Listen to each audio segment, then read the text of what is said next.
Hello friends, आप देख रहे हैं टेक्निकल हिंदी गुरुजी। फ्रेंड्स, नीट का एक नया ऑफिशियल नोटिफिकेशन जारी किया गया है। तो फ्रेंड्स, यहाँ पर आपके लिए कई डाउट्स क्लियर होने वाले हैं। बहुत छात्र हैं जो कि कमेंट्स कर रहे हैं, जैसा कि सभी को पता है कि फर्स्ट राउंड का जो रिजल्ट है वो सभी छात्रों का आ चुका है, ठीक है। लेकिन यहाँ पर छात्र कमेंट्स कर रहे हैं, क्या सर एडमिशन नहीं लेने पर सिक्योरिटी फी नहीं मिलेगी? ठीक है, तो आज की इस वीडियो में ऑफिशियल नोटिफिकेशन में ये बताया गया है कि अगर आप एडमिशन नहीं लेते हैं तो सिक्योरिटी फी मिलेगी या फिर नहीं मिलेगी, ठीक है। ये नोटिस में साफ साफ बोला गया है। उसके बाद यहाँ पर फ्रेंड्स, सेकंड राउंड के लिए क्या दोबारा से सिक्योरिटी फी देनी होगी, ये भी नोटिफिकेशन में बताया गया है। मैं आपको बता दूं फ्रेंड्स कि आपको सेकंड राउंड के लिए दोबारा से सिक्योरिटी फी देनी होगी, ये कंफर्म हो चुका है, ये नोटिफिकेशन में दे दिया गया है। तीसरा डाउट ये है कि एडमिशन के लिए कॉलेज नोडल सेंटर जाना होगा, कॉलेज में एडमिशन लेने के लिए जाना होगा या नोडल सेंटर जाना होगा। स्टाम्प पेपर किसके फेवर में बनवाना होगा, कितने रुपए का बनवाना होगा, कहाँ पर बनवाना होगा, ये सभी कुछ जो है नोटिस में बता दिया गया है। साथ ही फ्रेंड्स, यहाँ पर जो है नया अपडेट जो एमसीसी नीट का दिया गया है उसमें ये बोला गया है क्या फर्स्ट राउंड के बाद एडमिशन नहीं लेने पर, यानी कि फर्स्ट राउंड में जो आपको सीट अलॉट की गई है, अगर हम एडमिशन नहीं लेते हैं तो क्या सेकंड राउंड में हमें पार्टिसिपेट करने दिया जाएगा या फिर नहीं करने दिया जाएगा। इन सभी क्वेश्चनों का जवाब ऑफिशियली नीट द्वारा जारी किए गए हैं, ठीक है। तो चलेगा फ्रेंड्स, न्यू ऑफिशियल नोटिफिकेशन की तरफ चलते हैं, जिनका सभी क्वेश्चनों का जवाब हम उस नोटिस में देखते हैं। तो फ्रेंड्स, अभी तक आपने वीडियो को लाइक नहीं किया, वीडियो को लाइक कर दीजिएगा। टेक्निकल हिंदी गुरु चैनल को सब्सक्राइब नहीं किया तो कर लें, साथ ही बेल आइकन को जरूर प्रेस करें, क्योंकि फ्रेंड्स आप सभी को पता है कि नीट की प्रत्येक अपडेट वीडियो के माध्यम से मैं आपको बताता रहता हूँ। तो देख सकते हैं फ्रेंड्स, मैंने ऑफिशियल नोटिफिकेशन ओपन कर लिया है। ये नोटिफिकेशन फ्रेंड्स उत्तर प्रदेश द्वारा जारी किया गया है नीट यूजी 2020 की प्रथम चक्र काउंसलिंग आवंटन अभ्यर्थियों के संबंध में। आप सभी को पता है कि यूपी का रिजल्ट जो है वो डिक्लेयर्ड हो चुका है और रिजल्ट डिक्लेयर्ड हो चुका है, ठीक है। और फ्रेंड्स, अब बात आती है कि आगे का प्रोसेस क्या रहेगा रिजल्ट डिक्लेयर्ड होने के बाद, ठीक है। तो ये नोटिफिकेशन फ्रेंड्स, ये बिल्कुल देख सकते हैं आप, ये नोटिफिकेशन जो है 11 नवंबर को जारी किया गया था, ठीक है। यहाँ पर इस नोटिस में कई क्वेश्चन ऐसे हैं जो छात्र कमेंट्स कर रहे थे, उन सभी का डाउट क्लियर होने वाला है, तो नोटिस को पूरा सही से देखिएगा। देखिए फ्रेंड्स, यहाँ पर महत्वपूर्ण निर्देश सबसे फर्स्ट में बोला गया कि नीट यूजी 2020 की प्रथम चक्र की काउंसलिंग में आवंटित अभ्यर्थियों की प्रवेश प्रक्रिया दिनांक 12 नवंबर, 13 नवंबर, 17 नवंबर और 18 नवंबर, यानी कि रिजल्ट आने के बाद आपको कॉलेज में एडमिशन के लिए जाना होता है रिपोर्ट करने के लिए, तो आपको 12 नवंबर, 13, 17 और 18 नवंबर को होगा, ठीक है। ये 4 दिन आपको दिए जाते हैं अपनी कॉलेज में एडमिशन लेने के लिए। कि मध्य राजकीय मेडिकल कॉलेज संस्थान विश्वविद्यालय द्वारा शासन द्वारा नामित नोडल सेंटरों पर पूर्ण की जाएगी, ठीक है। आपकी जो एडमिशन प्रक्रिया है वो नोडल सेंटर पर पूर्ण की जाएगी, ठीक है, जैसा कि यहाँ पर बोला जा रहा है। उसके बाद यहाँ पर बोला गया है सेकंड में कि धरोहर धनराशि यानी सिक्योरिटी फी जो आपकी होती है, सिक्योरिटी मनी, बोला गया है कि राजकीय क्षेत्र की सीट हेतु आपको 30,000 रुपये आपने दिए होंगे गवर्नमेंट कॉलेज के लिए। उसके बाद यहाँ पर जो आपकी जो सिक्योरिटी फी होती है 30,000 रुपये आपने दिए होंगे गवर्नमेंट कॉलेज के लिए, तथा निजी क्षेत्र के लिए मेडिकल कॉलेज हेतु 2 लाख रुपए आपने दिए होंगे प्राइवेट कॉलेज के लिए। उसके बाद जो डेंटल कॉलेज होते हैं बीडीएस वगैरह के लिए, तो उसमें आपने 1 लाख रुपए फीस की दी होगी। ये बैंक ड्राफ्ट अभ्यर्थियों द्वारा पूर्व में नोडल सेंटर पर जमा किया जा चुका है, का समायोजन मेडिकल डेंटल कॉलेज की फीस में नहीं किया जाएगा। यहाँ बोला गया है कि आप जितने भी कैंडिडेट हैं जिन्होंने 30,000 रुपये, 2 लाख रुपये और 1 लाख रुपये पूर्व में ही नोडल सेंटर पर सबमिट कर दिए होंगे बैंक ड्राफ्ट द्वारा, और जो भी मेडिकल डेंटल कॉलेज आपकी फीस रहेगी उसमें ये ऐड नहीं किया जाएगा।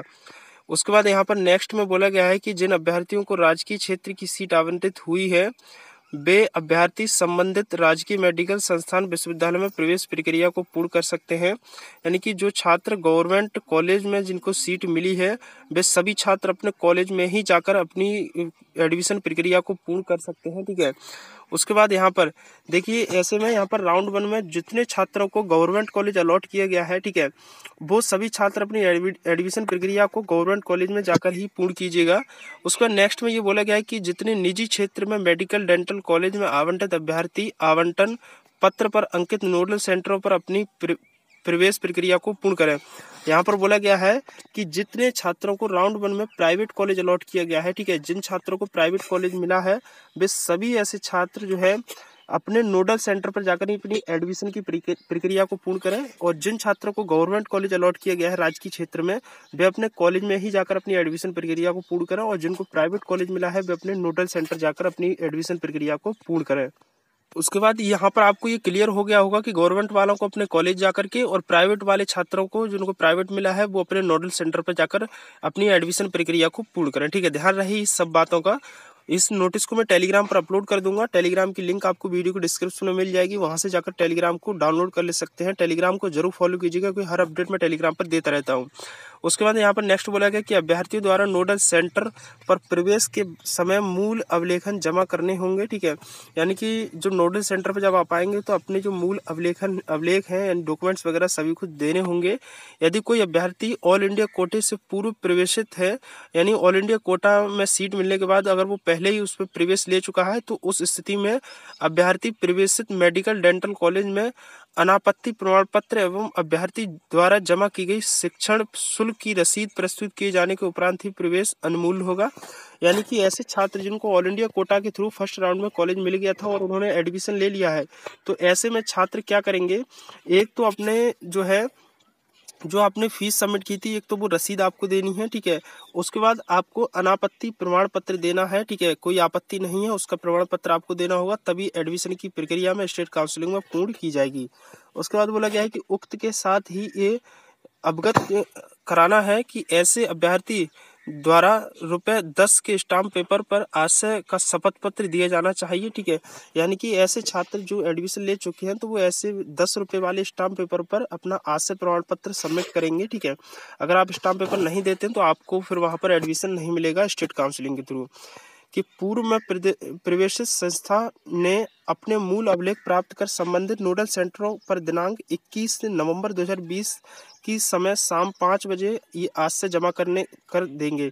यानी कि आपको समय दिया जाता है कि ऐसे में अगर आपने ऑल इंडिया कोटा के थ्रू एडमिशन ले लिया है, ठीक है, तो आप ये ₹10 के स्टाम्प पेपर पर अपना शपथ पत्र देंगे। 21 नवंबर को अपने नोडल सेंटर पर जो है संबंधित नोडल सेंटर पर इसको सबमिट करना होगा। अगर 21 तारीख तक नहीं कर पाते तो बाद में आपका ये सबमिट नहीं किया जाएगा।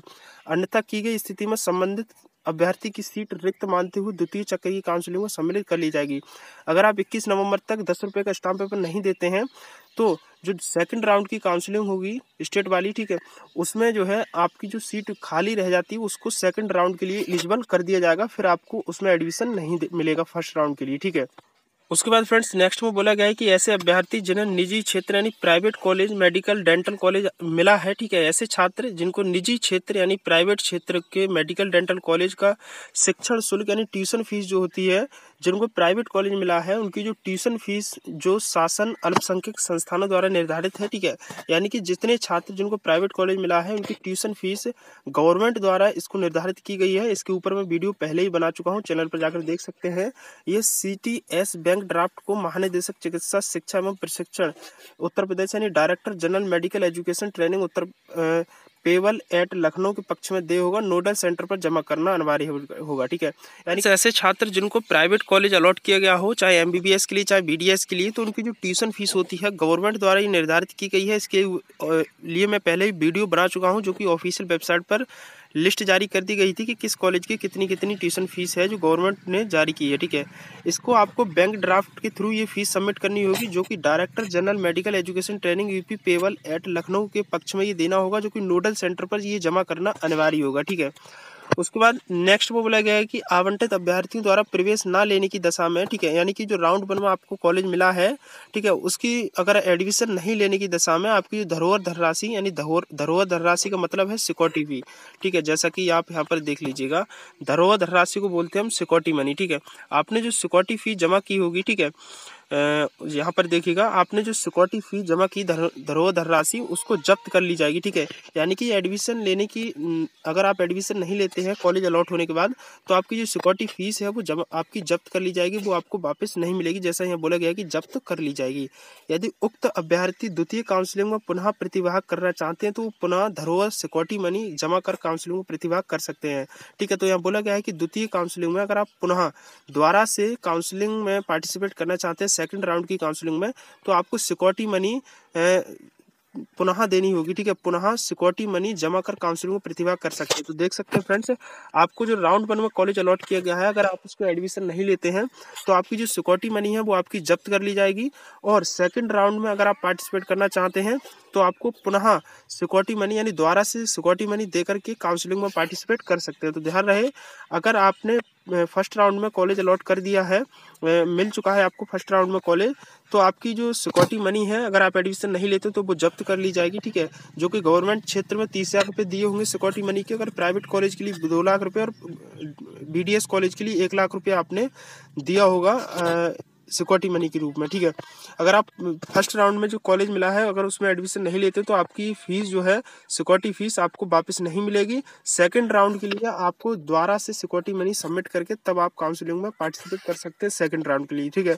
तो ये भी आपका डाउट क्लियर होगा। नेक्स्ट बोला गया है कि प्रथम काउंसलिंग में आवंटित अभ्यर्थी प्रवेश प्रक्रिया पूर्ण कराने के उपरांत ही, ठीक है, यानी कि जो फर्स्ट काउंसलिंग है राउंड 1 की काउंसलिंग है उसमें जो आपको कॉलेज मिला है उसकी प्रक्रिया को पूर्ण कराने के उपरांत ही सेकंड, ठीक है, जैसे कि यहाँ पर बहुत से छात्र कहते हैं कि सर हम अपग्रेडेशन का ऑप्शन यूज कर सकते हैं, नहीं। तो ये क्या होता है देखिएगा, आपको जो फर्स्ट राउंड में कॉलेज अलॉट किया गया, ठीक है, उसकी जो प्रवेश प्रक्रिया है यानी कि जो आपका प्रवेश प्रक्रिया होती है, ठीक है, यानी कि आपकी जो एडमिशन प्रोसेस जो होता है उसको पूर्ण करेंगे आप, तभी आप द्वितीय राउंड की काउंसलिंग में अपग्रेडेशन का यूज कर सकते हैं, ठीक है। यानी कि अगर आप यहाँ पर देखिए ये 2 क्वेश्चन आपके लिए बहुत इंपॉर्टेंट है। अगर आपको राउंड 1 में कॉलेज मिला है, अगर आप उसमें एडमिशन नहीं लेते हैं तो आपकी जो सिक्योरिटी फी है वो आपकी जब्त कर ली जाएगी, और सेकंड राउंड में अगर आप पार्टिसिपेट करना चाहते हैं तो दोबारा से आपको सिक्योरिटी मनी देनी होगी, तब आप सेकंड राउंड में पार्टिसिपेट कर सकते हैं। अब जिन छात्रों को कॉलेज मिल चुका है वो चाहते हैं कि हमें फर्स्ट राउंड के कॉलेज में जो मिला है फर्स्ट राउंड में कॉलेज उसमें एडमिशन नहीं लेना है, तो उनके अगर वो नहीं लेंगे तो सिक्योरिटी मनी तो चली जाएगी। अगर दोबारा से काउंसलिंग में पार्टिसिपेट कर रहे हैं तो उनको फिर से सिक्योरिटी मनी देनी होगी। तो उनके पास अपनी सिक्योरिटी मनी बचाने का एक ही उपाय है कि जितने छात्रों को फर्स्ट राउंड में कॉलेज मिल गया है वो अपनी एडमिशन की प्रक्रिया को पूर्ण करें, कॉलेज में जाकर के जहां भी कॉलेज उनको मिला है वह कॉलेज प्रक्रिया को पूर्ण करें जाकर के एडमिशन प्रक्रिया को, और उसके बाद अपना जब एडमिशन लें फर्स्ट राउंड में मिला है उसमें अपग्रेडेशन का ऑप्शन में चूज करवा दें कि हमको अपनी जो सीट है कॉलेज में जाकर कि हमको हमारी जो सीट है वो अपग्रेडेशन में डाल दीजिएगा, ठीक है। तब तो आपकी सिक्योरिटी फी बच सकती है, अन्यथा आपकी सिक्योरिटी फी भी चली जाएगी और सेकंड राउंड के लिए आपको दोबारा से सिक्योरिटी मनी देनी पड़ेगी, ठीक है। तो यही उपाय है कि आप कॉलेज में एडमिशन ले जाकर के और अपग्रेडेशन में अपनी सीट को डलवा दें, जो भी आपको सेकंड राउंड में कॉलेज मिलेगा आपकी सीट ट्रांसफर हो जाएगी और आपकी सिक्योरिटी मनी भी आपसे बच जाएगी आपकी, ठीक है, अन्यथा आपकी सिक्योरिटी मनी भी आपसे चली जाएगी। थर्ड में बोला गया है कि सिक्योरिटी फी, हॉस्टल फी और मिसलेनियस फी द्वितीय चक्र की काउंसलिंग के उपरांत ही प्रवेशित निजी क्षेत्र में मेडिकल डेंटल कॉलेजों में जमा की जाएगी, ठीक है। तो देख सकते हैं फ्रेंड्स ये डाउट थे आपके जो कि इस वीडियो में मैंने आपको क्लियर कर दिए, ठीक है। इससे रिलेटेड कोई भी दिक्कत परेशानी होती है तो नीचे कमेंट बॉक्स में पूछ लीजिएगा। इस नोटिस को मैं टेलीग्राम पर अपलोड कर दूंगा, टेलीग्राम की लिंक डिस्क्रिप्शन में होगी, वहां से इसको डाउनलोड कर सकते हैं। तो फिलहाल इस वीडियो में इतना था, मिलते हैं नेक्स्ट वीडियो में अगले अपडेट के साथ। कोई भी दिक्कत परेशानी तो कमेंट में पूछ लीजिएगा और इस वीडियो को अपने दोस्तों में ज़्यादा से ज़्यादा शेयर कर दें, जिससे सभी छात्रों को इस नोटिस का पता चल सके और इनके छात्रों के डाउट जो है वो क्लियर हो सके।